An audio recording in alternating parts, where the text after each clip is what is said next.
Hello po, magandang araw mga farmland. Nandito po ako sa property located po sa San Pablo City, Laguna. Ito po ay barangay po ng San Antonio 1. So, ang lapit lang po nito sa Maharlika Highway. Ito po ay patag ang property at madami pong tanim na fruit bearing. So, ito po ay dalawang titulo. 1 hectare po na yung front lot po ito. Yan. Ito po ay 3,147 square meters po. Then, yung pong second lot ay 6,853 square meters. So, ito po ay likod po ng Linville. Ayan po yung subdivision ng Linville.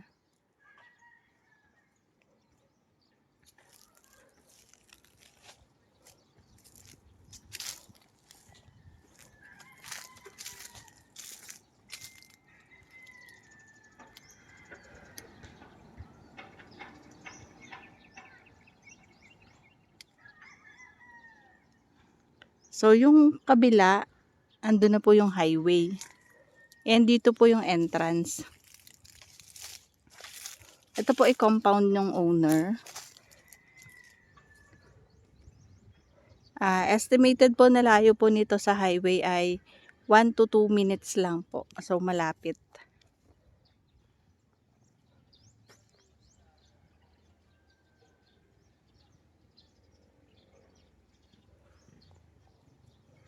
Yan po yung area ng 3,147 square meters po. May mga tanim po na rambutan.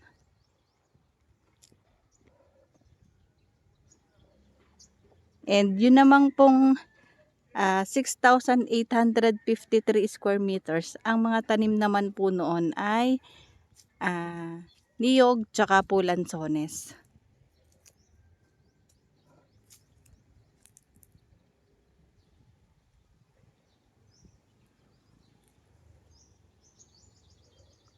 Kahit pa paano po ay ito po ay nahaharvestan na. Namumunga na po yung mga rambutan.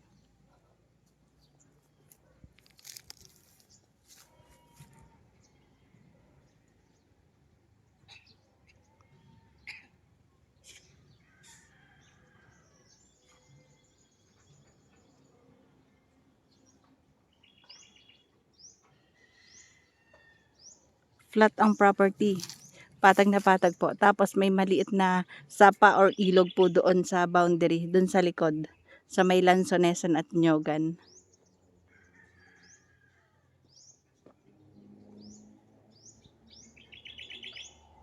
Nandito po ang parents po ng owner. Yun po yung tour guide namin dito sa property. Yan, may bakod naman po yan. Boundaryhan.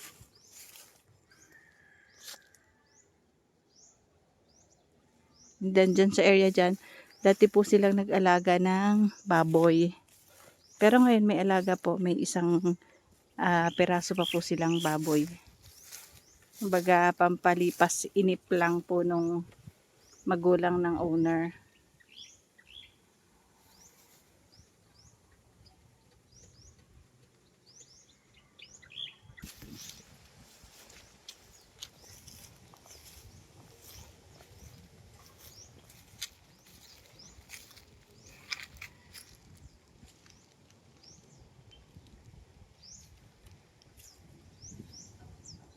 Ito po ay located po dito sa Barangay San Antonio, San Pablo City, Laguna. So ito yung boundaryhan.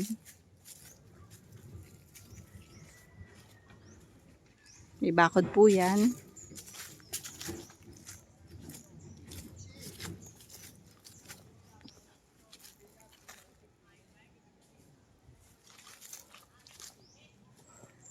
Tapos may source na din po ng kuryente.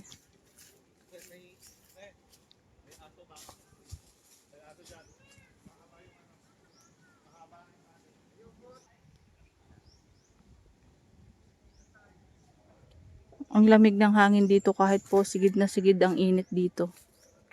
Lamig ng klima. So, ayan po yung boundaryhan, may bakod po. Then, ayan po yung dati nilang pinag-alagaan ng baboy. So, sa ngayon, kung mag-aalaga pa rin po dahil malayo nga po naman sa kabahayan, ito po ay papasok po itong area, pero ang nakakatuwa po kasi napakalapit po sa highway. And then, ang kagandahan din po dito, kahit pa paano mapapalaki po yung kalsada. Yung sa front po, yun yung one way pa lang po pagpasok dito. Pero dahil nga po, kakunti naman po yung mga nakatira dito, so wala po basta-basta nakakasalubong.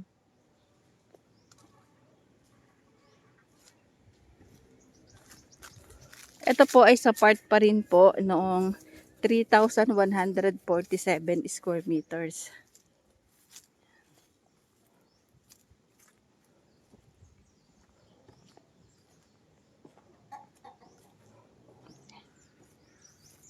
Yan po yung dati nilang pinag-alagaan ng baboy. Sa 2, 3, 4, 5, 6, 7. Bali 8 pitak.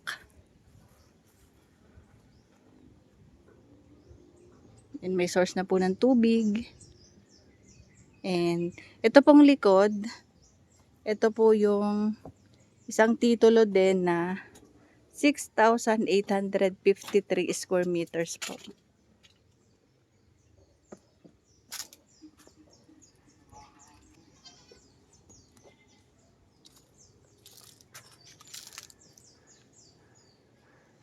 Ayan, ang dami pong lansones, tsaka nyog.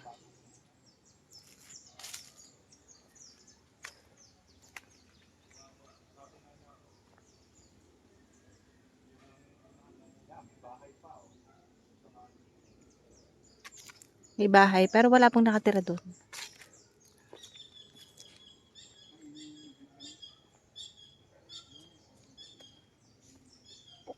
Papakita ko po sa inyo yung boundary ng property. So, ito. Yan yung side. Yung hangganan. May dating bakod, pero ngayon po ay naputol na po yung barbed wire. So, ayan, mga lansones po yung mga puno na nakikita nyo dyan.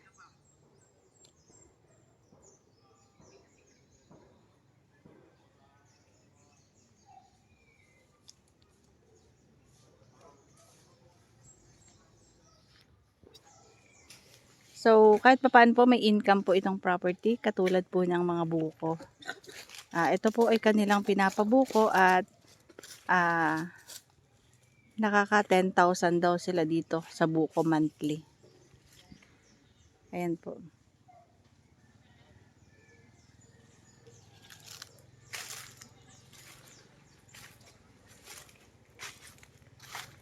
So, hanggang doon ang property, yung boundaryhan. Diretso pa ibaba doon.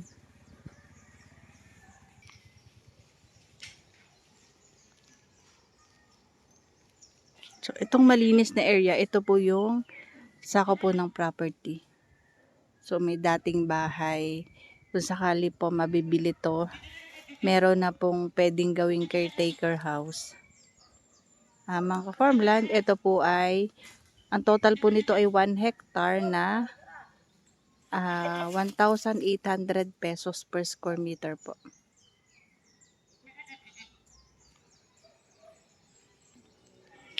Tignan nyo naman mga ka-farmland ang Pinoy. Sobrang sipag nila, gusto nilang kumita, makapagtrabaho. Ano?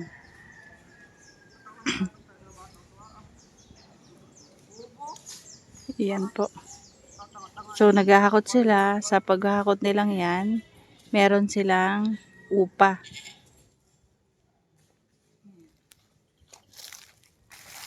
Binabayaran po sila dyan.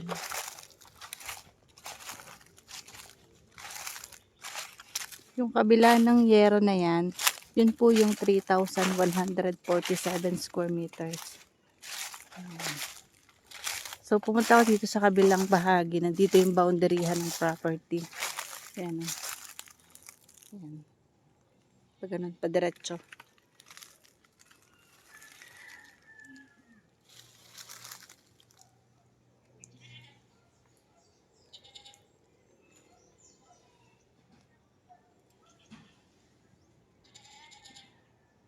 Katuwa, may alaga silang mga kambing tsaka baka.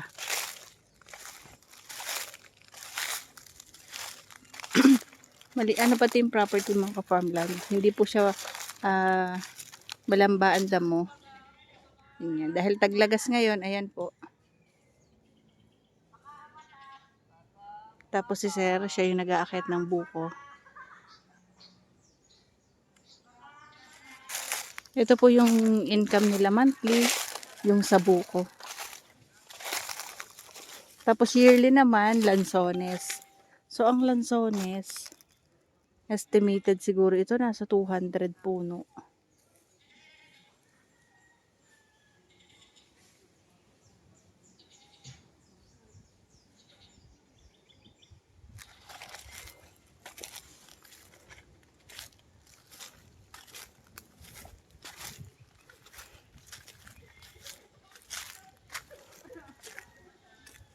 At alam niyo mga ka-farmland, ang ganda ng offer ng owner dito. Pwede pong 30% down payment, tapos 70% po is payable in 2 years.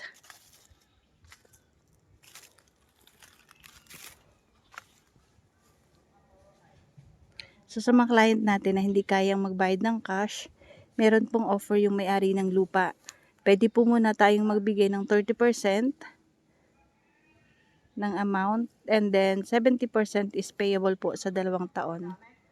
So ayan, napakaganda nitong property.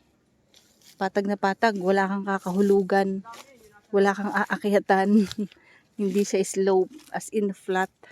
And ang kagandahan po, meron po siyang sapa doon sa likod. Yan, boundaryhan na po yan. Yan pong talungan, outside na po yan ng property.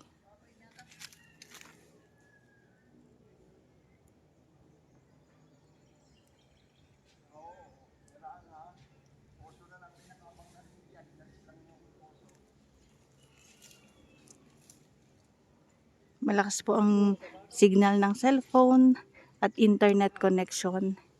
And then, mountain view. Kita po ang Mount Cristobal. May linya na din ng kuryente at linya ng tubig. Ito po ay titled property.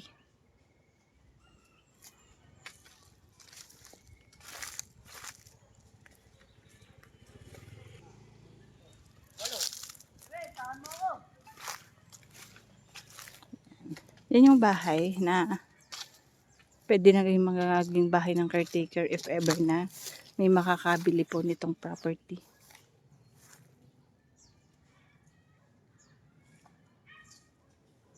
Kalapit lang siya ng likod lang po ng Linville.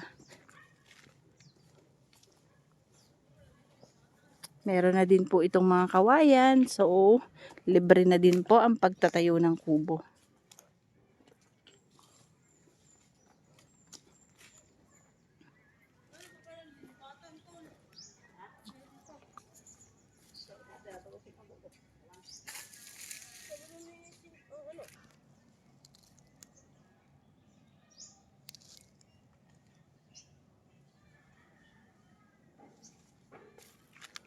Ito po ay 1 hektarya. Titulado po. 1,800 pesos per square meter. Located po ito sa San Pablo City, Laguna.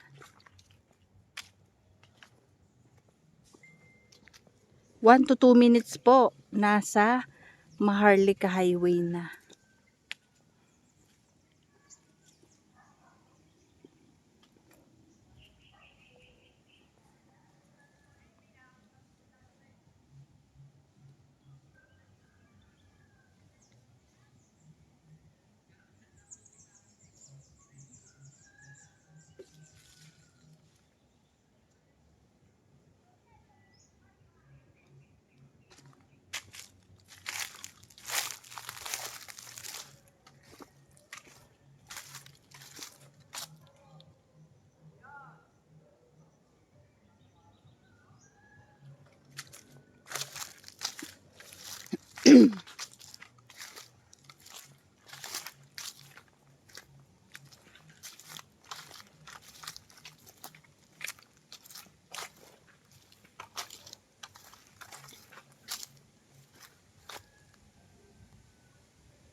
So, nandyan po yung sapa sa ibaba.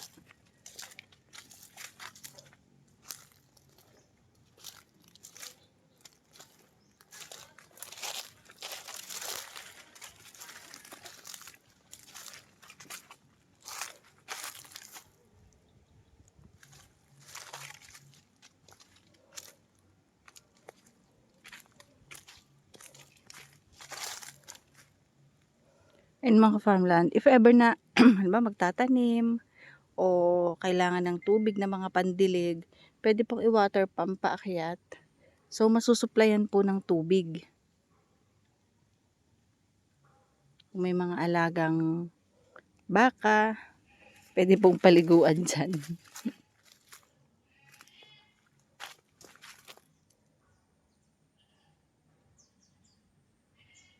Malakas naman po yung agos ng tubig.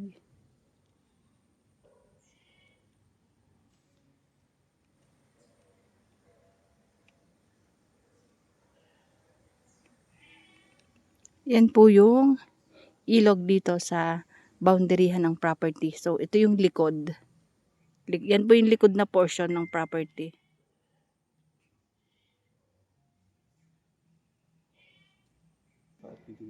Ayan. Yan mga farmland. May alaga nga silang baka dito, kambing.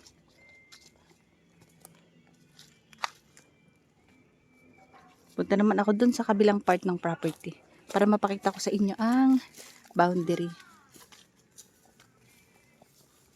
Yan, nag-harvest po sila ng buko dito.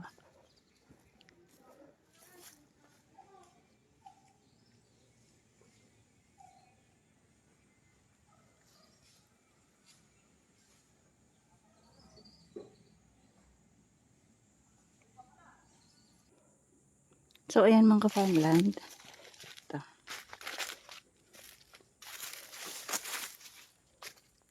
Dito ako sa ilog sa tabi.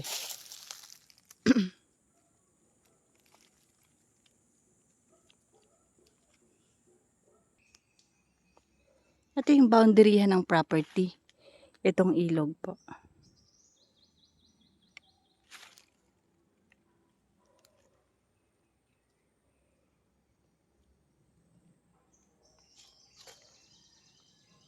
Tanging huni ng mga ibon lang ang maririnig dito.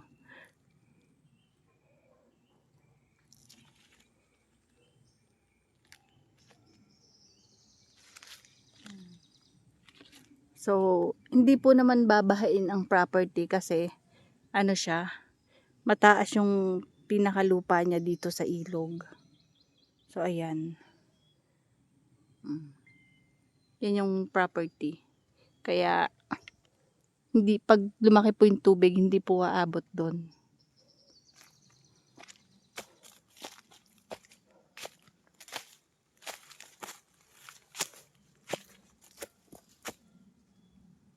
So, meron na din mga puno ng kawayan. Sir, yung isa naming client na love na love niya ang may puno ng kawayan.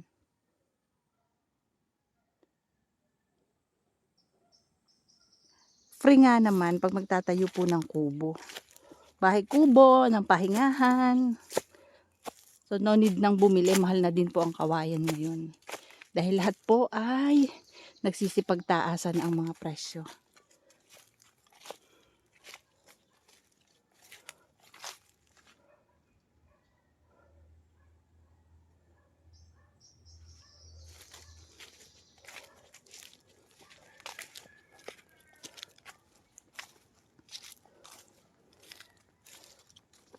Yan. Yan po yung boundaryhan. Labas ng property yung bahay.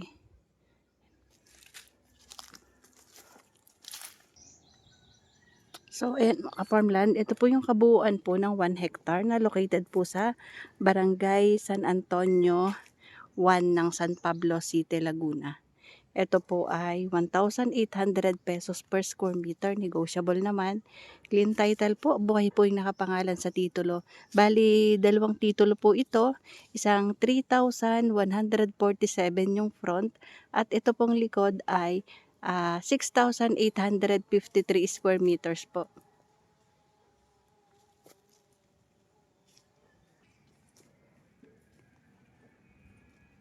Pwede pong 30% down payment, 70% is payable in 2 years mga ka-farmland. So kahit papaano may income po ito, gawa po ng niyog. Base nga po kay tatay, yung pong magulang po nung owner, nakaka 10,000 daw po siya kada harvest po ng buko. So kahit papaano, may mga pangbayad na po sa bills, kuryente, ilaw, tubig, mga ganun. Tapos, ang lansones po, madami din kong mamunga.